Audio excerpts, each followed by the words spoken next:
Alright, here we go with the fastest 8 minutes in fantasy sports talk. We're going to get this episode out before nooner, or at least it'll be an upload docket before nooner. Here we had me losing to Aaron. Jalen Hurts popped off for 30 plus as predicted. I get burned by Darrell Henderson, who's worthless. And the Chargers, who were playing the hapless Jacksonville Jaguars, shit the bed and threw up all over themselves. The Chargers, one of the most overrated teams in the league this season. I have no confidence in them. And Aaron's top half does well and beats me. Clap 4 takes down Jackson. What you need to know here is Lamar dropped 50 basically. Lily put up 57 against Weston, embarrassing. Weston did well. Mark Andrews had a big day with 2 tutties. Cam beat Seagotch, lol. And the crux of the issue here with Seagotch's team is how underwhelming the Bengals have been and DeAndre Swift getting hurt. Seagotch has had a lot of running back depth, or at least he tried to draft a lot of running back depth, but I really don't love either of his receivers. I think Pittman's a clown, and Johnson is on an offense that can't pass, so Seagotch is 0-3 there in a lot of trouble. Ryan lost, predictably, to Spencer.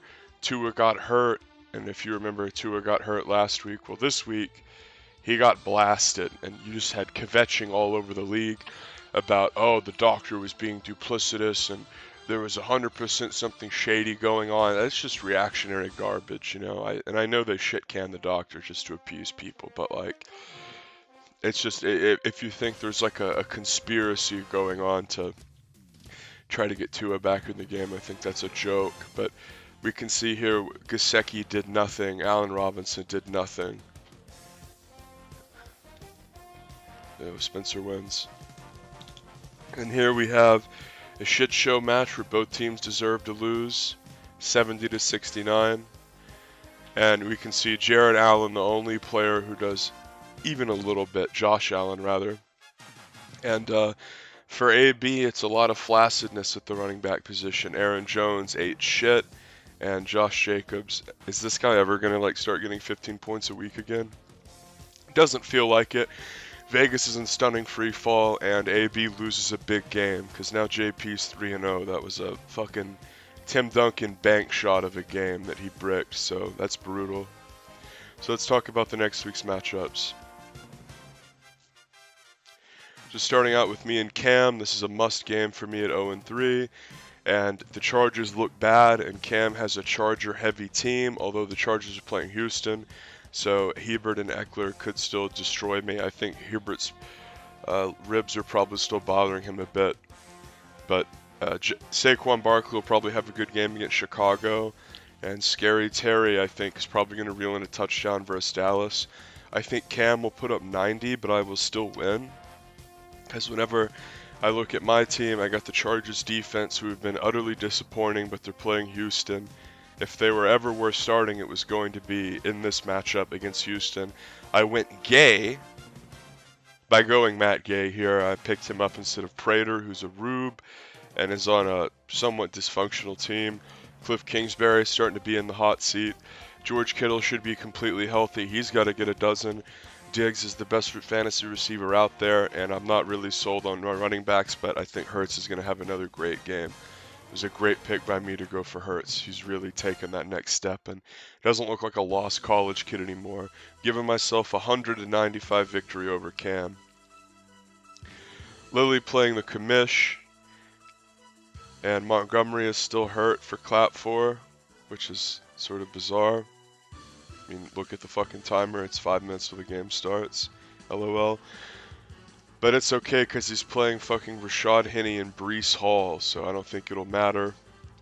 I'm going to give Lily the advantage here. She had a receiver drop 21 already. Jackson against Weston. Weston already has 20 locked in from a receiver. I hate the jokish Sunday morning London gimmick games. This should have never happened. It devalues the product. It's boring. And it fucks up fantasy, so you can keep your London games. Derrick Henry is really not looking like he is ever going to find his peak form again. The line is torn up to shit. The team looks lost. You can add them to like the long litany of list of teams that look lost in these first few games.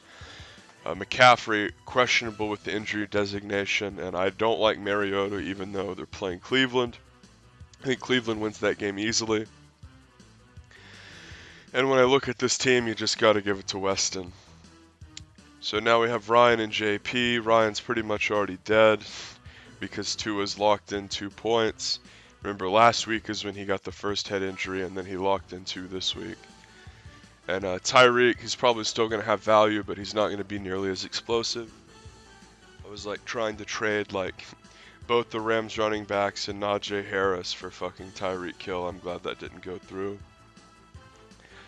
But the Philadelphia Eagles against Jacksonville, I thought Jacksonville would have a poor performance against the Chargers defense last week. And I still think that Philly is going to do better because Philly's defense is way better than the Chargers. Bass is having an interesting game against Baltimore. I think that Buffalo-Baltimore game will be one of the most exciting to watch. I think Buffalo will win by 10 points. But obviously this game is going to be pretty lopsided fantasy-wise. So here we have AB versus Spencer, really important matchup. And Kyler Murray, been a big question mark this season in terms of is he going to be as prolific as everyone thought he was when he signed that big deal.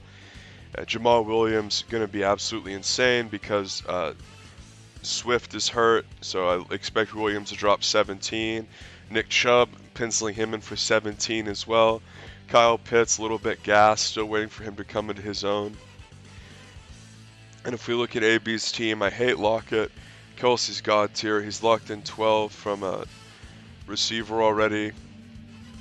And really the win condition for this game is going to be who scores the touchdown for the Browns.